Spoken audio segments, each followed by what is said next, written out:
2021년도 특별 새벽 기도의 목요일 새벽입니다. 하나님 말씀 사사기 6장 36절에서 40절의 말씀입니다.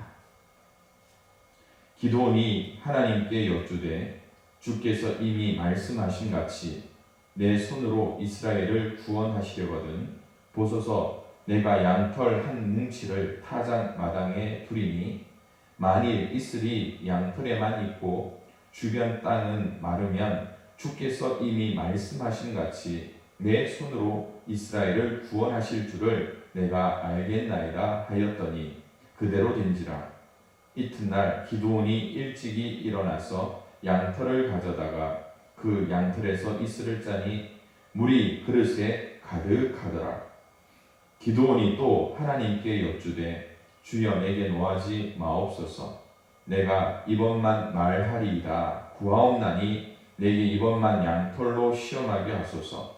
원하건대 양털만 마르고 그 주변 땅에는 다 이슬이 있게 하옵소서 하였더니 그 밤에 하나님이 그대로 행하시니 곧 양털만 마르고 그 주변 땅에는 다 이슬이 있었더라. 아멘. 할렐루야. 오늘 이 새벽에 하나님의 말씀을 함께 나눌 수 있게 되므를 너무나 감사를 드립니다. 여러분의 항아리에 물이 가득한지 한번 여쭤봅니다. 하나님이 여러분의 삶의 가정에 역사하실 것입니다. 여러분의 가정에 향유 내음이 가득하기를 소망합니다. 하나님의 뜻에 따라 여러분들이 순종하고 헌신하고자 할 때 여러분의 가정은 불화와 다툼의 소리로 가득한 것이 아니라 이 한 여인이 깨뜨렸던 향유 순전한 나디의 향으로 가득하리라 생각합니다.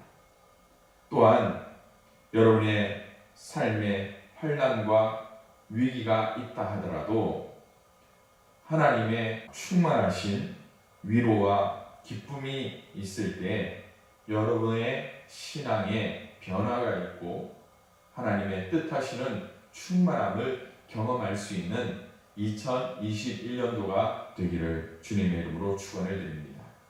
오늘 우리가 읽은 말씀은 교회 학교에서부터 너무나 많이 들었던 말씀 중에 한 구절입니다. 특별히 사사기 말씀을 읽다 보면 이스라엘 백성들의 범죄의 순환고리가 어떻게 이어지는가를 여러분들은 발견할 수가 있습니다.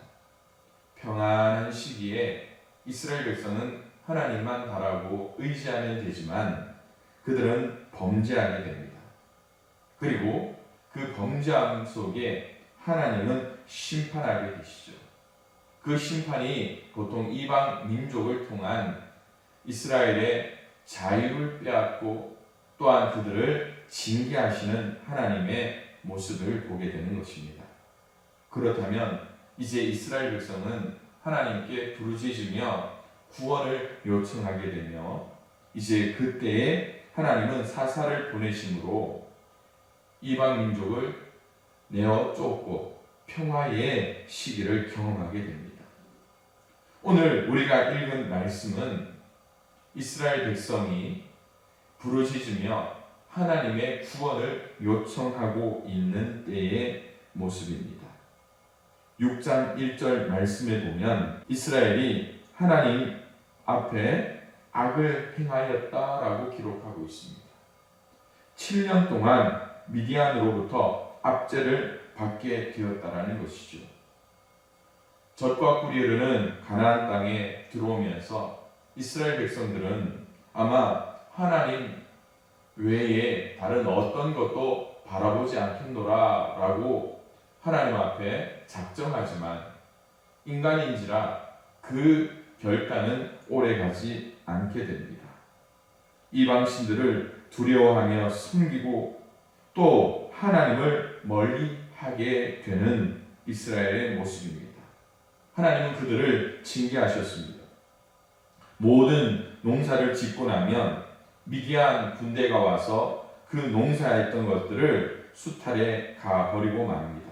이스라엘 백성들은 산에 굴을 뚫어 피신하며 살고 있었습니다. 이러한 모습을 보신 하나님께서 다시 이스라엘을 구원하시기로 결심하고 기드온을 부르십니다. 그때 기드온은 하나님께 표징을 요구하게 됩니다. 36절에 기드온이 하나님께 여쭈되 주께서 이미 말씀하신 같이 내 손으로 이스라엘을 구원하시려거든 이라고 말씀합니다.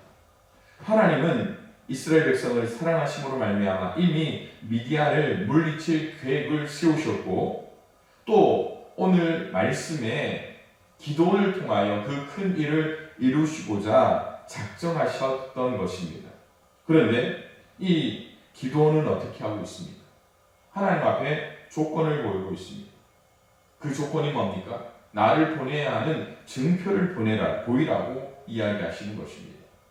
기도는 자신이 받은 사명을 확인하기 위해 양털 한 뭉치를 타작 마당에 둘 것인데 만일 이슬이 양털에만 있고 주변 땅이 말라 있다면 하나님께서 나를 불러 이스라엘을 구원하시는 것이 확실하다는 것을 알겠다라고 이야기를 합니다. 여러분, 이스라엘은 밤과 낮의 온도차가 크게 난 나라입니다. 밤에 이슬이 많이 내린다는 것이죠. 그런데 양털에만 이슬이 있기는 쉽지 않습니다. 그 불가능할 것 같은 조건을 하나님 앞에 내세우고 있다는 것입니다. 그 결과는 어떻게 됩니까? 기드온이 요구한 대로 하나님께서 나타내 보이십니다. 그 이튿날 기드온이 일찍이 일어나 양털을 가져다가 양털을 짜니 38절에 그릇에 물이 가득하였다라고 말씀하고 있습니다. 이슬을 짰다. 그리고 그 그릇에 물이 가득하였다. 그것이 무엇일까요? 바로 하나님의 은혜 아니고서 다른 어떤 것으로 우리가 표현할 수 있을까요? 그런데 기도는 여기서 또 한 번의 하나님께 증표를 요구하고 있습니다. 이제는 양털은 젖지 않게 해달라. 그리고 주변 땅은 젖게 해달라고 요구합니다. 한 번으로 끝나지 않고 두 번 확인하려는 것은 기드온이 확신을 얻기 위함이었습니다. 이때 또 어떻게 됩니까? 기드온의 요구대로 양털은 젖지 않고 주변 땅은 이슬로 젖어 있었다라고 이야기하고 있습니다. 여기서 성도들에게 필요한 것이 무엇인가를 한번 생각해 봅니다. 바로 신중함과 결단력입니다. 기도는 처음부터 하나님의 부르심에 과감하게 행치 못하고 우유부단한 모습으로 지속적인 확인을 요구하는 모습을 보게 됩니다. 신중하다는 것은 물론 성도들에게 바람직한 태도입니다. 아마 여러분들도 감정에 치우쳐서 일을 하다가 그르친 적이 많이 있을 것 같습니다. 이처럼 신중하지 못하고 감정적으로 급하게 행하다가 일을 그르치는 것보다 100번 낫겠죠. 그러나 하나님의 부르심이 확실하다면 우리에게 필요한 것이 있습니다. 그것은 바로 결단력입니다. 결단력이라는 것은 순종의 자리로 나아가야 한다는 것입니다. 저와 여러분의 삶에 2021년도에 이러한 신중함과 결단력이 있기를 소망합니다. 또한 우리 신앙에 필요한 또 하나의 덕목이 있습니다. 그것은 바로 양털을 적시되 그릇 가득 넘치는 물처럼 임한 하나님의 은혜를 경험할 수가 있어야 됩니다. 이 시대를 살아갈 때에 우리가 너무나 메마른 신앙 가운데 살아가고 있지는 않은지요. 항상 열심히 있는 것 같지만 무미건조하고, 열심히 있는 것 같지만 계산적인 신앙, 또한 열심히 있지만 누군가와 경쟁하듯 나아가는 그런 신앙의 삶을 살아가는 성도들이 얼마나 많이 있습니까? 이럴 때에 우리 가운데 필요한 것이 무엇일까? 저는 그릇 가득 적신 이슬의 물처럼 우리에게 그러한 확실한 하나님의 은혜가 필요하다는 것을 여러분들과 나누고 싶습니다. 참고로 출애굽기 3장에 하나님께서 이스라엘 백성을 구원하시기 위해 출애굽의 지도자로 세우시고자 하시는 모세와의 대화를 통하여 여러분들은 오늘 말씀을 한번 비교해 볼 수 있었으면 좋겠습니다. 하나님께서 왜 모세를 불렀습니까? 바로 애굽에서 종살이하던 이스라엘 백성들의 원성이 하나님 앞에 상달되었기 때문입니다. 부르심을 받은 모세가 할 일은 한 가지입니다. 하나님의 말씀에 순종함으로 애굽에 들어가서 그 동족을 구해 오는 것입니다. 그러나 이때 모세가 어떻게 반응합니까? 내가 그 애굽에 들어가서 누가 나를 보냈다고 해야 됩니까?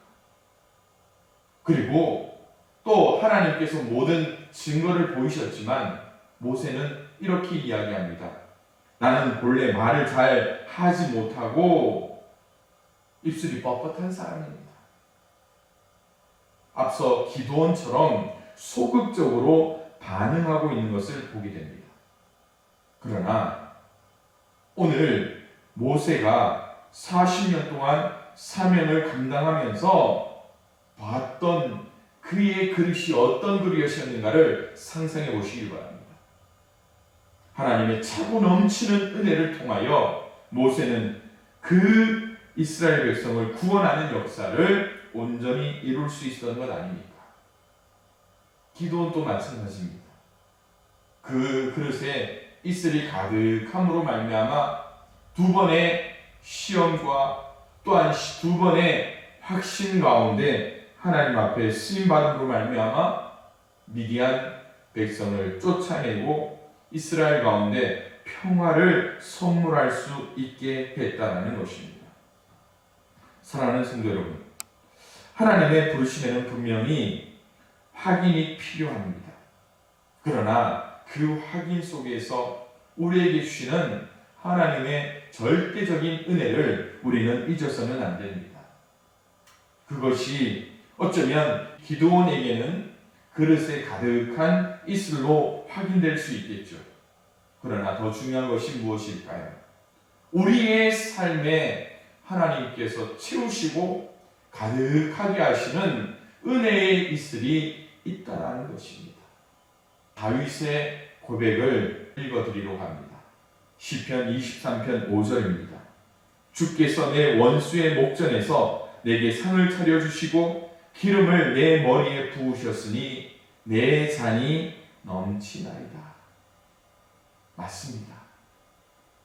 하나님이 주신 은혜, 그것은 내 삶을 윤택하게 적실 뿐만 아니라 그 은혜로 내 심령이 녹아져 내리고 내 삶의 터전과 가정과 교회가 화목하게 되며 하나님의 차고 넘치는 은혜를 경험할 수 있다는 것입니다. 그러기에 사랑하는 성도 여러분, 2021년도를 통하여 하나님의 은혜가 이슬처럼 우리의 삶에 가득히 차고 넘칠 수 있기를 소망합니다. 그래서 2021년 하나님의 은혜가 충만하며 하나님께서 내게 주신 간증이 충만한 시간이 될 수 있기를 주님의 이름으로 축원을 드립니다. 기도하겠습니다. 사랑과 은혜가 풍성하시며 기드온에게 모세에게 확실한 증거를 나타내시사 사명을 더하여 주신 하나님, 오늘 우리 양평 교회 모든 성도들에게 임하여 주시사 양털 그릇에 하나님의 은혜의 이슬이 가득 차고 넘치는 축복을 허락하여 주시사 2021년도를 살아갈 때에 조금도 흔들림이 없게 하여 주시고 하나님께서 주신 귀한 간증을 날마다 증거하고 간증하며 나아갈 수 있는 모든 성도들 될 수 있도록 축복하여 주옵소서. 예수님의 이름으로 기도드리옵나이다. 아멘.